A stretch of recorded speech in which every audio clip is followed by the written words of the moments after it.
है कि राजद में करोड़ों रुपए में टिकट मिलते हैं। जी, मधुबन की जनता अभी बहुत कंफ्यूज है आरजेडी को लेकर, क्योंकि यहाँ से चार चार प्रत्याशी हैं। एक आप हो गए, और देखिए आरजेडी के प्रदेश अध्यक्ष का एक बयान आया था, भूरा बाल साफ करो। इसका क्या मतलब है? आरजेडी को लेकर कंफ्यूज है, आप भाजपा को लेकर क्यों नहीं कंफ्यूज हैं? नहीं, क्योंकि उनका तो यहाँ से आप तो ये क्लियर है। नहीं, आप टिकट बांटने वाले हैं क्या? नहीं नहीं, हाँ, तो फिर मतलब उनके मधुबन में कोई आपके कहने से थोड़ी हो जाए। नमस्कार, मैं अंकित आदर्श और आप सबके बीच फिर से आ गया हूं अपने एक न्यू चीफ गेस्ट के साथ। तो सबसे पहले आपका जो मेरा podcast channel the voice of रास्ता है, उस पर हार्दिक स्वागत है। तो आज के जो हमारे चीफ गेस्ट हैं वो किसी परिचय के मोहताज नहीं है। शायद आप लोग भी जानते होंगे और शायद बिहार और भारत भी इन्हें कहीं ना कहीं जानता है। तो सबसे पहले सर आपका हार्दिक स्वागत है हमारे चैनल पे। बहुत बहुत शुक्रिया। सर, सबसे पहले आप अपने क्वालिफिकेशन के बारे में और आप अपने बारे में कुछ हमारे दर्शक को बताइए। देखिए, अपने बारे में ज़्यादा बात करना हम लोग को अच्छा लगता नहीं है। आप छोटे संक्षिप्त में बस ये कह सकते हैं कि बिहार से ताल्लुकात रखता हूं और बिहार के नीतिगत पहलुओं पर एक लंबे समय से काम कर रहा हूं। एक ज़माने में मुख्यमंत्री के साथ काम किया, बिहार सरकार के सेंटर फॉर इकोनॉमिक पॉलिसी और पब्लिक फाइनेंस में काम किया निदेशक के तौर पे, और उससे पहले अमेरिका में जल आपूर्ति आयोग के तौर पर काम करता था। हालांकि वो एक अलग विषय से संबंधित मेरा काम था। और फिलहाल में मैं राष्ट्रीय जनता दल का महासचिव हूं और पार्टी संगठन को लेकर के, नीतिगत विमर्श को लेकर के बिहार के अंदर मैं पार्टी संबंधित कार्यों को देखता हूं। सर, आप मधुबन विधानसभा से आरजेडी से चुनाव लड़ना चाहते हैं, तो आखिर आपका फैमिली बैकग्राउंड क्या है? सुनने में आता है कि मोतिहारी जिला के सबसे बड़े जमींदार फैमिली से आप बिलोंग करते हैं। देखिए, हमारे परिवार का एक लंबा इतिहास रहा है। हमारा परिवार सबसे बड़ा सामाजिक सरोकार वाला परिवार रहा है, जमींदार परिवार नहीं रहा है। हमारे परिवार के लोगों ने अपने संसाधनों का उपयोग हमेशा सार्वजनिक हित के लिए किया है और इसका एक लंबा इतिहास है और ये बहुत सारे लोगों को पता भी होगा। आज़ादी के आंदोलन में हमारे बाबा, जो यहाँ के पहले विधायक थे मधुबन पताही क्षेत्र के, स्वर्गीय गजाधर बाबू, तो वो वकील भी थे और गजाधर बाबू ने आज़ादी के आंदोलन में एक लंबा समय व्यतीत किया। कई सालों तक वो जेल में रहे, गांधी जी के अनुयायी रहे, उनके साथ कदम कदम मिला करके चले और आज़ादी के आंदोलन में हमारे परिवार की बहुत बहुत भूमिका रही थी, सामाजिक तौर पर और आर्थिक तौर पर भी। और हमारे परिवार के लोगों ने ये भी सुनिश्चित किया कि यहाँ के जो सामाजिक बदलाव के ऊपर जो है, अगर सरकार ध्यान न दे तो हमारे परिवार के लोगों ने ही ध्यान दिया था। हमारे परिवार के ही लोगों ने ध्यान दिया। आप मोतिहारी के अंदर श्री नारायण सिंह कॉलेज का अगर नाम सुनते हैं, हमारे परिवार के लोगों ने उसको बनवाया। यहाँ से कुरवा बाजार पे बिहार की सबसे बड़ी निजी कृषि मंडी है, 35 एकड़ में है, तो वह भी मंडी जो है सार्वजनिक लोगों के लिए बनवाई गई। पकड़ी दयाल का जो अनुमंडल है, उस समय वो प्रखंड बनाया गया था, तो वह उसके लिए भी हमारे परिवार के लोगों ने योगदान दिया। कई स्कूलों के लिए हमारे परिवार ने जमीन भूमि को योगदान दिया। तो हमारे परिवार का एक लंबा इतिहास रहा है सार्वजनिक क्षेत्र में। राजनीतिक तौर पर भी मेरे बाबा के चचेरे भाई यहाँ से विधायक रहे, मेरे पिताजी यहाँ से चुनाव लड़ते रहे, और हम लोग सामाजिक हित सरोकार की बात अलग अलग तरीके से एक करते रहे हैं और आज भी जारी है। और चुनाव लड़ना और नहीं लड़ना, यह निर्णय तो हमारे शीर्ष नेता के हाथ में है। मैं राष्ट्रीय जनता दल का एक पदाधिकारी हूं, एक जिम्मेवार व्यक्ति हूं। हमारी कोशिश है कि राजद संगठन के तौर पर और एक पार्टी के तौर पर जितना ज़्यादा हो सके मजबूत हो इस जिले के अंदर, ताकि आगामी चुनाव में प्रभावशाली तरीके से वह चुनाव लड़े और श्री तेजस्वी यादव जी बिहार के अगले मुख्यमंत्री बने। जी, आप पहले कांग्रेस में थे, फिर आप राजद में क्यों आ गए? इसलिए आ गया क्योंकि राष्ट्रीय जनता दल के लोगों ने यह उचित समझा कि मेरे जैसे व्यक्ति के आने से राजद के अंदर मजबूती आएगी और मुझे एक सम्मान के साथ जो है माननीय राष्ट्रीय अध्यक्ष श्री लालू प्रसाद यादव जी ने पार्टी ज्वाइन कराया और उन्होंने अपने हाथों से मुझे राजद का सदस्य बनाया। और चूंकि यह सीट जो है पिछली बार राष्ट्रीय जनता दल के सिंबल पर लड़ा गया था महागठबंधन के अंतर्गत, वो सीट हार गई थी राष्ट्रीय जनता दल, तो पार्टी के लोगों को लगा कि हमारे जैसे व्यक्ति के राजद के आने से इस इलाके में पार्टी को मजबूती मिलेगी, क्योंकि राजद चुनाव लड़ती है इस इलाके में, और इस इलाके के हमारे अगल बगल की सारी सीटों पर राजद ही चुनाव लड़ती है, चाहे वो मधुबन हो, चाहे चिरैया हो, चाहे ढाका हो, चाहे मोतिहारी हो। तो इसलिए मुझे पार्टी के लोगों ने कहा कि आपके आने से महागठबंधन ज़्यादा और मजबूत होगा और राष्ट्रीय जनता दल विशेष रूप से उस इलाके के अंदर जो है प्रभावशाली तरीके से लोगों के बीच अपनी पैठ जमा पाएगा। तो मेरे आने का यह कारण रहा, और राजद के आने के अंदर आज राजद में शामिल होने के बाद ही तुरंत मुझे पार्टी के द्वारा प्रदेश का महासचिव बनाया गया, जिसके लिए मैं शुक्रगुजार हूं तेजस्वी यादव जी का। जी, ऐसा भी कहा जाता है कि राजद में करोड़ों रुपए में टिकट मिलते हैं, अगर किसी को लड़ना है तो पटना में करोड़ रुपया जमा करे तो उनको टिकट मिलेगा, तो ऐसा आपके साथ भी है क्या? आप ये बताइए कि आप किसी को जानते हैं? आप ये अगर आधिकारिक तौर पर कह रहे हैं तो मैं तो ये कहूंगा ना कि अगर इस तरह की बात किसी ने कही है सार्वजनिक तौर पर, वह कोई प्रमाण दिखा दे। किसी भी पार्टी, किसी भी दल के बारे में प्रपंच करना सबसे आसान काम है। राष्ट्रीय जनता दल ने जितने पारदर्शिता के साथ पिछले लोकसभा चुनाव के अंदर टिकट वितरण किया, उतना किसी ने नहीं किया। आपको नहीं जानकारी होगा, भारतीय जनता पार्टी के एक उम्मीदवार थे पिछले लोकसभा में, पिछले विधानसभा में, प्रमोद सिन्हा रक्सौल से, चुनाव के दरमियान उनका जो है 4 करोड़ रुपए का सोना पकड़ा गया था। उनके ऊपर कई आपराधिक मामले हैं, सोना के स्मगलर के तौर पर जाने जाते हैं, और सभी लोगों ने बताया कि वह जो है टिकट खरीद फरोख्त करके लाए थे। और इस तरह की मीडिया के जो भी लोग जो इस तरह की बात करते हैं, मैंने इस बार पहले भी कहा है मीडिया के कुछ साथियों से कि अगर इस पर ज्यादा मैंने देखा कि ज्यादा विमर्श हो रहा है मीडिया के अंदर, इस तरह की बातों को गलत तरीके से बताया जा रहा है, तो हम लोग पार्टी के भी तौर पर मानहानि का दावा करेंगे, क्योंकि ये बिना तथ्य की बातें हैं। क्योंकि वह लोग राजद के संगठन और राजद का जो सामाजिक आधार है उससे डरते हैं, तो यह प्रपंच गढ़ते हैं। और रही बात पैसे को लेकर के, तो यह विशुद्ध रूप से गलत है, क्योंकि हमारी पार्टी ने आज तक जो पार्टी के कैडर कार्यकर्ता रहे हैं, पिछली बार भी मैं बता दूं कि पिछले बार भी जो सामाजिक समीकरण था चुनाव का, उस आधार पर टिकट का वितरण किया गया था। और पूरे लोकसभा के अंदर आप दिखा दीजिएगा, कोई एक आदमी दावा कर रहा हो या एक प्रमाण दिखा दे। ये भी है कि राहुल गांधी के इमेज बिल्डिंग की जवाबदेही आपको मिली थी, ये इमेज बिल्डिंग क्या है? ये मीडिया में प्रायोजित कोई खबर है इसका, और मीडिया में कोई खबर को ये करके कुछ लोग बात कहते हैं, मगर हकीकत बात है कि मैं जब कांग्रेस पार्टी में था तो मैं चुनाव अभियान का संयोजक था। जो राष्ट्रीय कांग्रेस पार्टी का जो चुनाव था 2019 के लोकसभा का, उसमें हम लोगों की एक भूमिका थी कि चुनाव के जो मुद्दे हैं, पार्टी की जो विजन है, पार्टी की जो सोच है, उसको व्यापकता से पूरे देश के अंदर कोने कोने तक कैसा पहुंचाया जाए, और हम लोगों ने प्रमुख रूप से उसके ऊपर काम किया था। और कोई भी राजनीतिक दल जब चुनाव में जाती है तो उसकी कोशिश रहती है कि उसकी सोच, उसका विजन, उसकी जो राजनीतिक कार्य योजना है, उसके बारे में ज़्यादा से ज़्यादा लोगों तक पता चले, ताकि उससे प्रभावित होकर के लोग वोट दे। तो मैं मूल रूप से वही काम कर रहा था। जी, अगर मधुबन की जनता अगर आपको मधुबन से विधायक बनाती है तो सबसे पहला काम आपका मधुबन के लिए क्या होगा? आप इस इलाके के अंदर किसी भी प्रखंड के अंदर किसी भी प्रशासनिक अधिकारी के पास चले जाएं, किसी भी सरकारी कार्यालयों में चले जाएं, आप ये देखेंगे कि बिना घूस लिए, बिना पैसे दिए हुए किसी का काम नहीं होता है। कई जगहों पर पैसे लेने के बाद भी लोग काम नहीं करते हैं। आम लोगों के साथ जो प्रशासनिक अधिकारी हैं और जो सरकारी कार्यालय हैं, उनके अंदर बहुत दुर्व्यवहार किया जाता है। तो ये एक बड़ी समस्या है, और इस समस्या को समाधान करना ये मेरी पहली जिम्मेवारी है कि कम से कम प्रशासनिक स्तर पर लोगों के साथ सम्मानजनक तरीके से व्यवहार हो।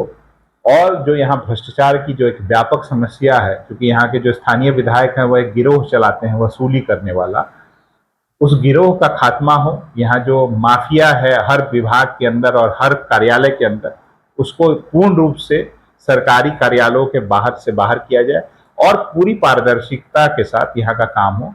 और उसके अलावा जो शिक्षा और स्वास्थ्य व्यवस्था है, कम से कम जो जितने सरकारी अस्पताल उपकेंद्र हैं, स्वास्थ्य उपकेंद्र हैं, जितने विद्यालय हैं, उनके अंदर जो है सही ढंग से कम लोग आने लगे। जितने भी सरकारी शिक्षक हैं, जितने सरकारी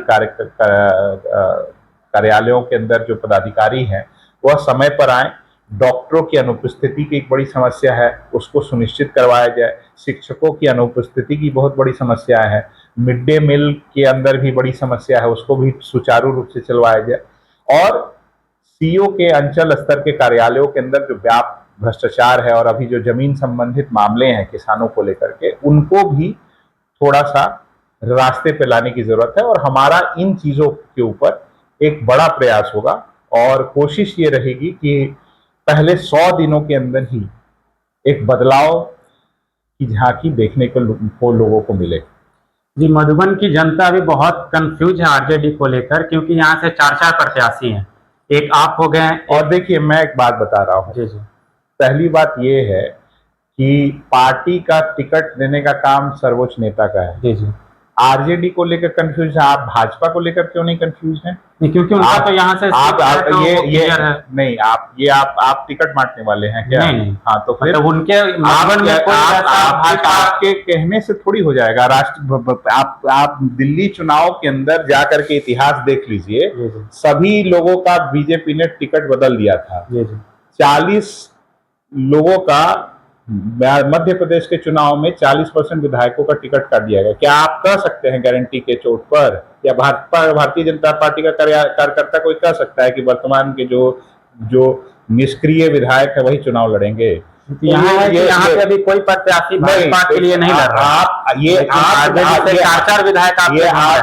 आपकी सोच है। उस सोच का मैं स्पष्टीकरण देने का मेरा काम नहीं है।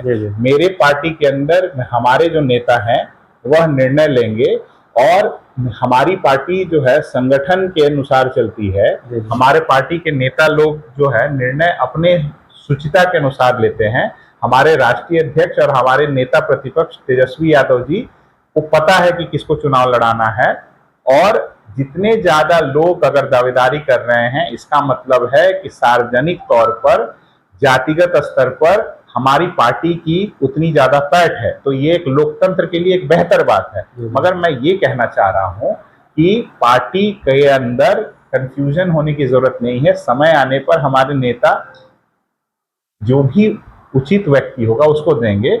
मगर ये समस्या सिर्फ राजद की नहीं है, यह अभी स्पष्टता नहीं है कि यहाँ पर मधुबन में कौन चुनाव लड़ेगा एनडीए की तरफ से। मैं बस ये बता रहा हूँ। ये बूथ स्तरीय कार्यकर्ता प्रशिक्षण जो आप कल करवाने वाले हैं, उसका उद्देश्य क्या है? देखिए, राष्ट्रीय जनता दल एक मास बेस पार्टी रही है। अब तेजस्वी जी के नेतृत्व में वो पार्टी जो है एक संगठनात्मक ढांचे के तहत काम कर रही है। तो इससे पार्टी की जो सामाजिक और राजनीतिक मजबूती है वह काफी ज्यादा बढ़ गई है। और सामाजिक और राजनीतिक जब मजबूती बढ़ जाएगी किसी भी राजनीतिक दल का, तो उसका प्रभाव चुनाव में पड़ेगा। और जो बूथ स्तरीय जो कमेटी होती है, जो लोग बूथ के ऊपर काम करके लोगों से मत दिलवाते हैं और पार्टी के मजबूती के साथ जो है बूथ पर डटे रहते हैं, उन लोगों को तकनीकी विषयों के बारे में जानकारी होना जरूरी है। क्योंकि हाल फिलहाल के समय में हमने देखा है कि चुनाव आयोग येन केन प्रकारेण वोटरों की सूची में गड़बड़ी कर रहा था। कई ऐसे लोग थे जो जीवित थे, उनका नाम सूची से हटाया गया। कई ऐसे लोग जो यहाँ के निवासी हैं उनका नाम हटाया गया, और कई फर्जी मतदाताओं का नाम जोड़ा गया। तो हमारे दल की कोशिश है कि हमारा बूथ स्तर का जो कार्यकर्ता होगा, इस तरह के जो लोग होंगे, कहीं कोई फर्जी मतदाता आएगा तो उसको तुरंत चिन्हित करेगा और तुरंत जो है इस पर आपत्ति दर्ज कर सके। तो इसकी जानकारी होनी भी आवश्यक है। साथ ही बूथ स्तर के कार्यकर्ता सम्मेलन से एक प्रभाव यह भी पड़ता है कि पार्टी की जो संगठनात्मक मशीनरी होती है वह काफी मजबूत होती है। लोगों को एक दृष्टिकोण मिलता है कि बूथ स्तर पर पार्टी को कैसे मजबूती दिलानी है। अच्छा, यहाँ से जो अभी वर्तमान विधायक है राणा रणधीर सिंह, लगभग 10 साल से अभी विधायक है, आपको क्या लग रहा है कि अभी कौन कौन सा काम होना चाहिए जो उनके द्वारा अभी तक किए नहीं है? अगर आप विधायक बनेंगे तो वो काम करेंगे आप? मुझे तो ये हैरानी होती है कि वो काम किए और कौन कौन सा काम होना चाहिए का सवाल नहीं है, वो आज तक कोई काम किए ही नहीं है। सरकारी योजना का पैसा जो कि हर विधानसभा में आता है, सड़क बनाने के लिए, चबूतरा बनाने के लिए, कोई नाली बनाने के लिए, कोई सौंदर्यीकरण करने के लिए, ये कोई विशेष कार्य नहीं होता है। अगर कोई व्यक्ति एक काम भी दिखा दे, एक काम भी जो विशेष कार्य योजना के तहत इस विधानसभा क्षेत्र में पिछले 10 साल में करवाया गया हो, एक बड़ा औद्योगिक क्षेत्र बना हो, एक बड़ा मेडिकल कॉलेज बना हो, एक बड़ा इंजीनियरिंग कॉलेज बना हो, एक विशेष प्रावधान के तहत जो राज्य सरकार की स्कीम और मुख्यमंत्री की स्कीम और प्रधानमंत्री की स्कीम को छोड़ दिया जाए, जो पूरे राज्य के लिए बनती है, उन स्कीमों को छोड़ करके अगर कोई एक विशेष प्रावधान के तहत यहाँ पे अगर कोई कार्य योजना आई हो तो बता दे। इस तरह का उन्होंने उनके द्वारा नहीं किया गया, क्योंकि वह बहुत ज्यादा पढ़े लिखे व्यक्ति नहीं है। पिछले 10 साल पहले और हाल फिलहाल तक वह पहले अपने नाम के आगे लिखते थे इंजीनियर, ताकि लोगों को पता चला कि थोड़ा बहुत उनको डिग्री प्राप्त है। तो वो बहुत ज्यादा उनको जानकार व्यक्ति नहीं है, वो एक आवेदन भी एक पेज का नहीं लिख सकते हैं।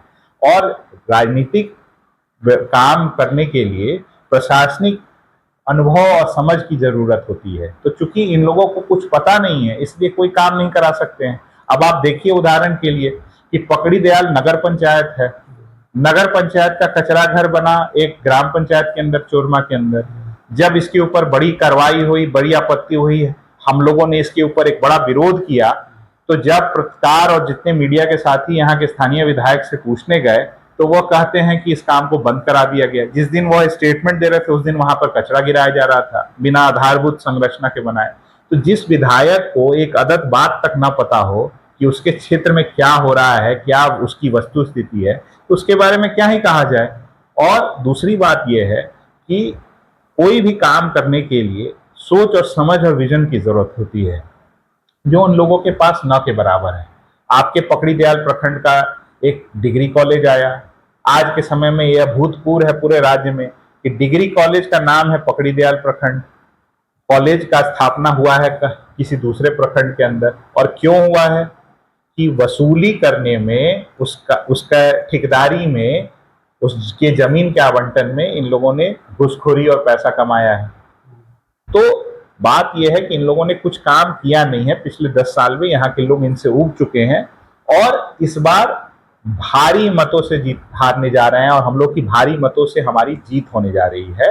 और यह मान करके चलिए कि मधुबन के इतिहास में ऐसा पहली बार होगा कि एक सिटिंग एमएलए जो है कहीं जमानत जब्त ना हो जाए।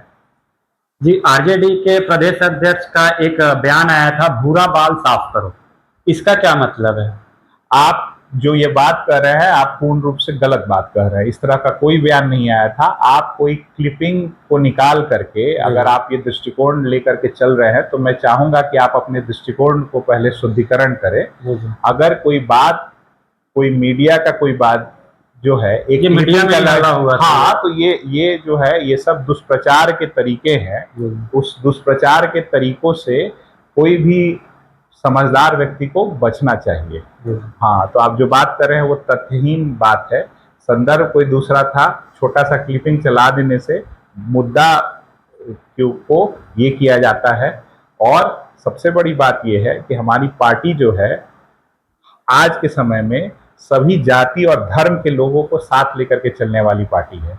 भूरा बाल के बारे में एक प्रपंच गढ़ करके सवर्ण समाज के लोगों को दिशा भ्रमित करने की कोशिश रहती है।